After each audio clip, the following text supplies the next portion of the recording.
திருமணத்திற்கு இன்னும் ஒரு சில தினங்களே இருக்கின்றது. ஆனால் பணியோ தலைக்கு மேல் இருக்கிறது. நாம் பிள்ளையை பெற்றவர்கள், நமக்கு என்ன வேலை இருக்கிறது? நீங்கள் கூறுவது நன்றாக இருக்கிறதே. உற்றார் உறவினர்கள் யாரும் விட்டு போகாமல் எல்லோரையும் அழைக்க வேண்டும். நம் தரப்பில் உள்ளோருக்கு ஆடை அணிகலன்கள் எடுக்க வேண்டும். இனிப்பு காரங்கள் செய்ய வேண்டும். சுமங்கலி பிரார்த்தனை போன்ற சடங்குகள் ஏகப்பட்டது செய்ய வேண்டி இருக்கிறது. புரிகிறது புரிகிறது, உன் கவலை உனக்கு.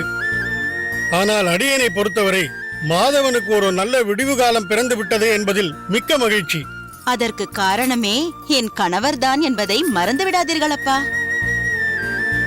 அவருக்குத்தான் நீங்கள் நன்றி கூற வேண்டும். அடியேனுக்கு எதற்கு நன்றி? எல்லாம் எல்லாம் அவன் செயல். நாமோ செயலாற்றும் கருவிகள்தான். இருந்தாலும் இவை எல்லாமே உங்கள் முயற்சியின் பலன்தானே? அந்த முயற்சிக்கான உந்துதலை ஏற்படுத்தியவனும் அதே பெருமாள் அல்லவா? உங்களுடன் விவாதித்து யாராலும் வெற்றி காண இயலாது.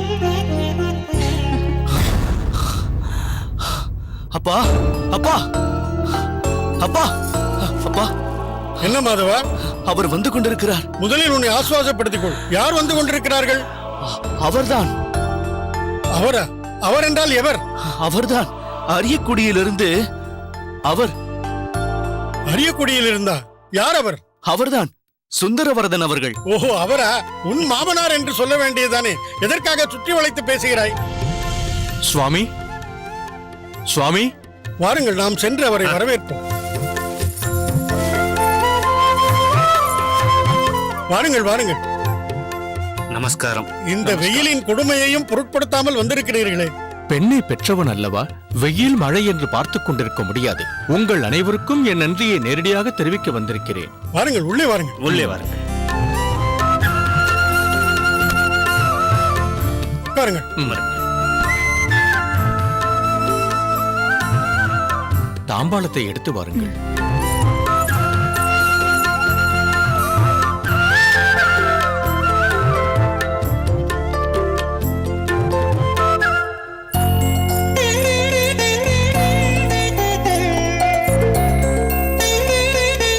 எதற்காக இதெல்லாம்?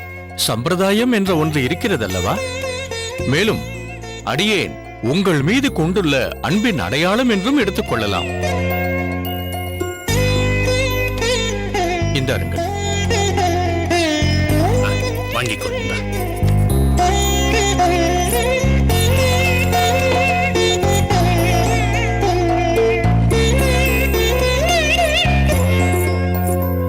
அடடா, எதற்கு வீண் சிரமம்? இதெல்லாம் எதற்கு? சம்பிரதாயம் என்று ஒன்று இருக்கிறதல்லவா?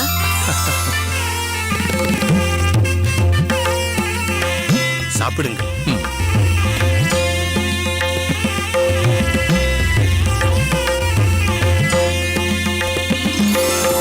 உங்கள் இருவருக்கும் அடியேன் என்றென்றும் கடன்பட்டவனாக இருப்பேன். அடியேனின் மகளின் விவாகத்தை எப்படி நடத்தப் போகிறேன் என்று எண்ணாத நாட்களே இல்லை. பெருமாளின் கருணா கடாட்சம் என்றாவது ஒரு நாள் இந்த பாமரனின் மீதும் படும் என்ற அசைக்க முடியாத நம்பிக்கை அடியேனுக்கு உண்டு. இருப்பினும் நான் வணங்கி போற்றுவது ஆச்சாரியர் அவர்களையே. அவரை காணச் செல்லும் சமயங்களில் பெருமாளையும் தரிசித்ததுண்டு. அடியேனின் நிலையையும் மகளுக்கு விரைவில் விவாக பிராப்தி ஏற்பட வேண்டும் என்றும் பெருமாளிடம் பலமுறை முறையிட்டதும் உண்டு. ஆனால் ஆச்சாரியரிடம் ஒரே ஒரு முறைதான் விண்ணப்பித்தேன்.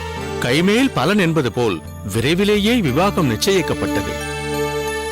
அதிலும் மகோன்னதமான சிரேஷ்டமான ஒரு குடும்பத்தில் இப்படிப்பட்ட சம்பந்தம் ஏற்பட காரணமாக இருந்த உங்களுக்கும் என்றொன்றும் நன்றி கூற கடமைப்பட்டவனாக இருக்கிறேன்.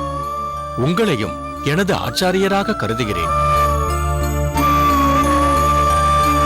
இவையெல்லாம் பெரிய பெரிய வார்த்தைகள். இதில் அடியேனின் பங்கு என்பது மிக சொற்பமே. ஆச்சாரியர் தங்கள் நிலை பற்றியும் தங்களின் மகள் பற்றியும் தெரிவித்தார். ஆதலால் வித்திட்டவர் அவர்.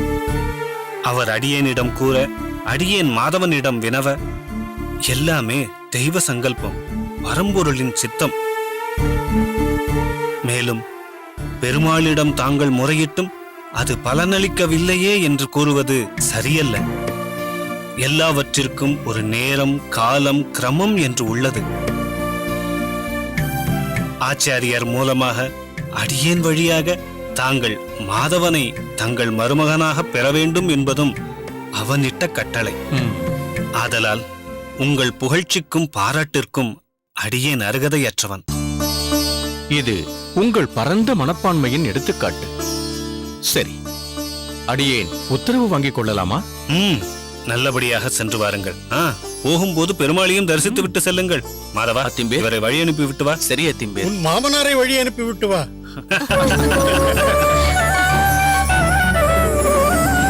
வருகிறேன். சரி, சென்று வாருங்கள்.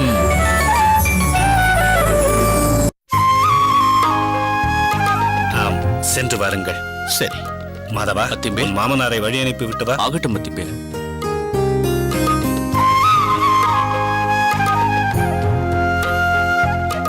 மிகவும் எளிமையானவர். மாதவன் கொடுத்து வைத்தவன் என்றுதான் கூற வேண்டும். யார் யாருக்கு எங்கு முடித்து போடப்பட்டிருக்கிறதோ அப்படித்தானே அமையும். அதுவும் சரியே. மாதவனுக்கு அந்த ருக்மிணி தான் சகதர்மணி என்பது அந்த மாதவன் போட்ட முடிச்சு. இருவருக்கும் சர்வமங்களமும் உண்டாகட்டும்.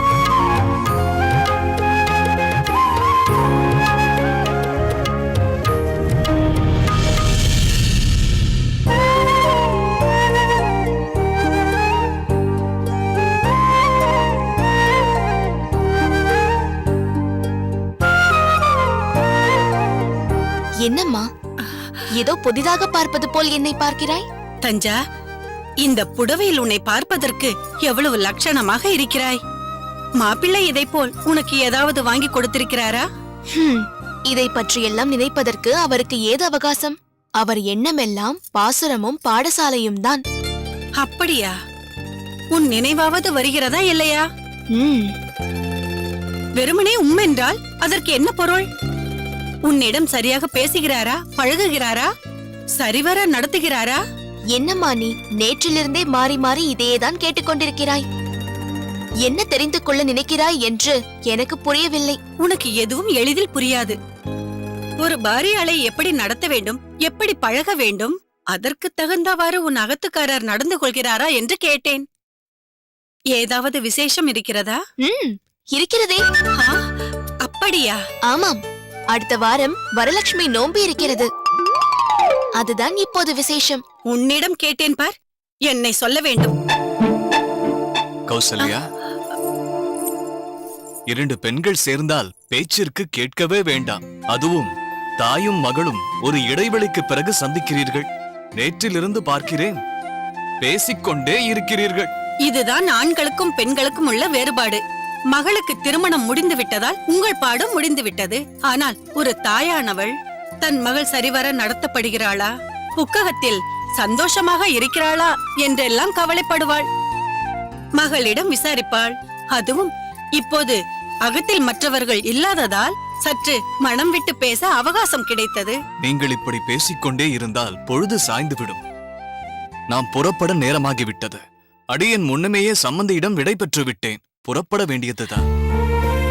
உடம்பை பார்த்துக்கொள். ஏதாவது தேவை என்றால் தயங்காமல் எங்களுக்கு தகவல் சொல்லி அனுப்பு. சரி அம்மா. நீங்கள் கிளம்பும் முன் பெரியம்மா இதை உங்களிடம் சேர்ப்பிக்க சொன்னார்கள். கோவிலிலிருந்து அவர்கள் வருவதற்கு தாமதமாகுமாம். என்ன இது? திரட்டிப்பால் அவர்களே செய்தது. சரி, தஞ்சாவிடம் கொடுங்கள். நில் கோவிந்தா.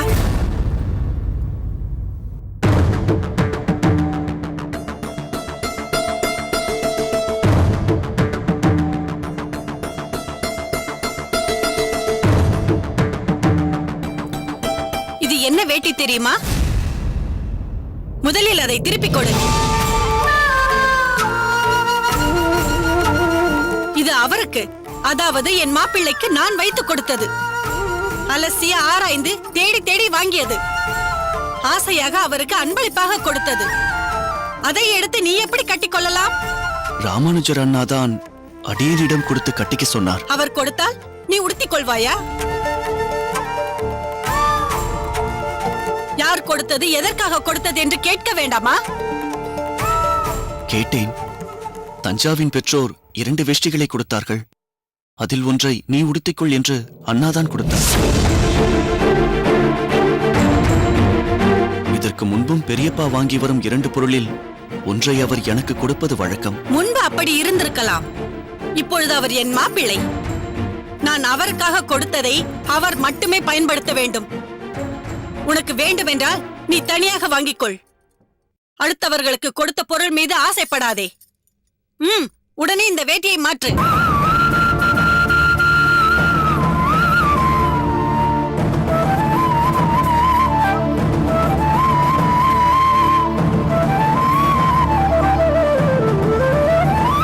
நில். இதுவே முதலும் கடைசியுமாக இருக்கட்டும்.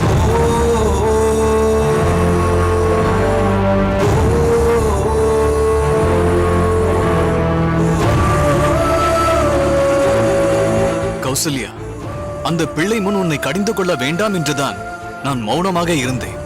கோவிந்தன் யார் என்று உனக்கு தெரியாதா? ராமானுஜனின் சித்தி பிள்ளை. இந்த விஷயம் மாப்பிள்ளைக்கு தெரிந்து அதனால் ஏதாவது பிரச்சனை ஏற்பட்டால்? நல்ல வேளை அவர்கள் யாரும் இங்கு இல்லை.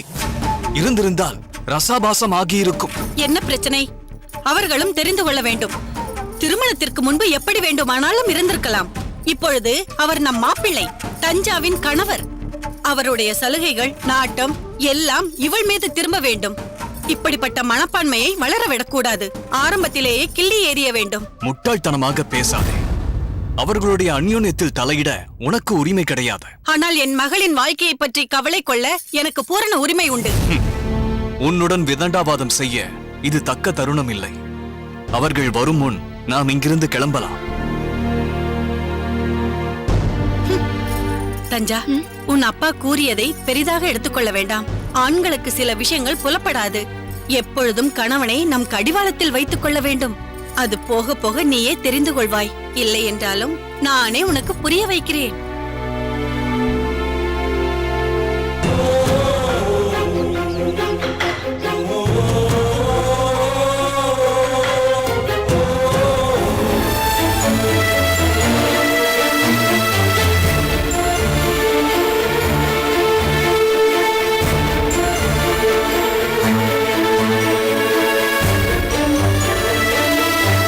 கௌசல்யா, இதோ வருகிறேன் சுவாமி.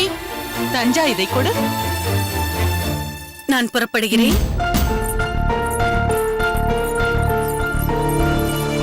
கௌசல்யா, இந்தா நீ வாங்கி கொடுத்த பொக்கிஷம். இப்பொழுது உனக்கு சந்தோஷம் தானே? மிக்க சந்தோஷம். தஞ்சா, நான் வாங்கி கொடுத்த பொக்கிஷம். இதை மாப்பிள்ளையிடம் கொடுத்துவிடு. வருகிறோம்.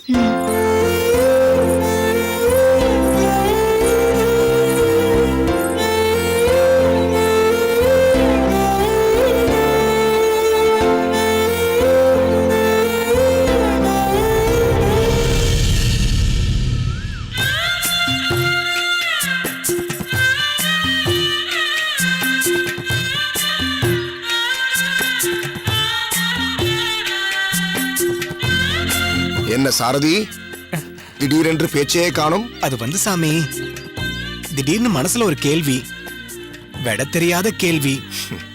என்னப்பா அது? பிறவி எடுக்கிறதுக்கும் கஷ்டத்தை அனுபவிக்கிறதுக்கும் எது சாமி காரணம்? வேறு என்ன சாரதி, நாம் செய்யும் செயல்களே இப்பூமியில் நாம் பிறப்பதற்கும் பல கஷ்டங்களை நாம் அனுபவிப்பதற்கும் காரணம். அப்படின்னா அந்த பாவத்தை தொலைக்க வழி இருக்கா சாமி? அந்த வழியை ஆழ்வார்கள் நமக்கு தமிழ் திராவிட வேதமாக பாசுரங்கள் மூலம் காட்டிக் கொடுத்திருக்கிறார்கள். குறிப்பாக திருமங்கை ஆழ்வார் தனது பெரிய திருமொழி எனும் பாசுர தொகுப்பின் மூலம் எப்படி பாடுகிறார் தெரியுமா? நோற்றேன் பல்விரவி உன்னை காண்பதோர் ஆசையினால் ஏற்றேன் இப்பிறப்பே இடருற்றனன் எம்பெருமான் கோல்தேன் பாய்ந்தொழுகும் குளிர் சோலை சூழ் வேங்கடவா ஆற்றேன் வந்தடைந்தேன் அடியேனை ஆட்கொண்டருளே. அருமை சாமி, அருமை.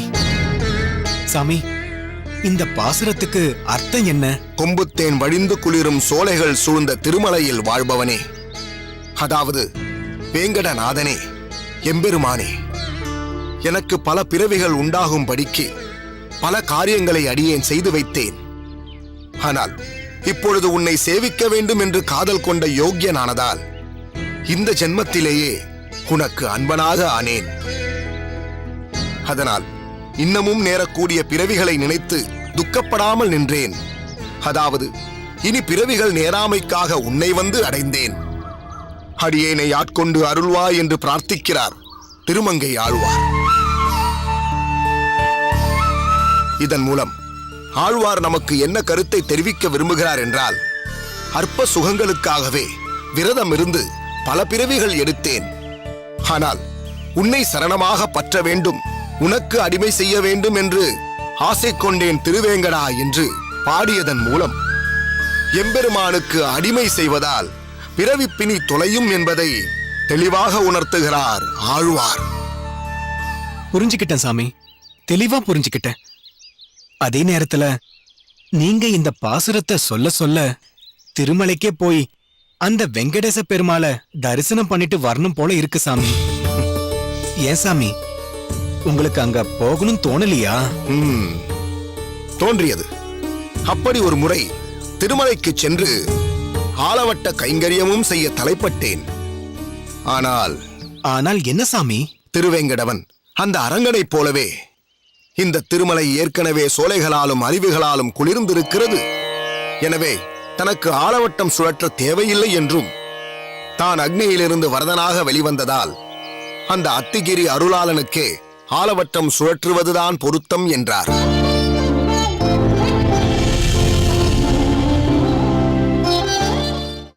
நீங்கள் கூறியது முற்றிலும் சரி. ஆனால் தாய் தந்தையரையும் பிரிந்து விலகி வெளியூர் செல்ல இருக்கிறார் ராமானுஜர். என்ன? நான் பாண்டிய தளபதி செழியனைத்தான் என் சார்பாக ரோமாபுரி நாட்டிற்கு தூதுவனாக அனுப்ப தீர்மானித்திருக்கிறேன். மிக சரியான முடிவை எடுத்திருக்கிறீர்கள்.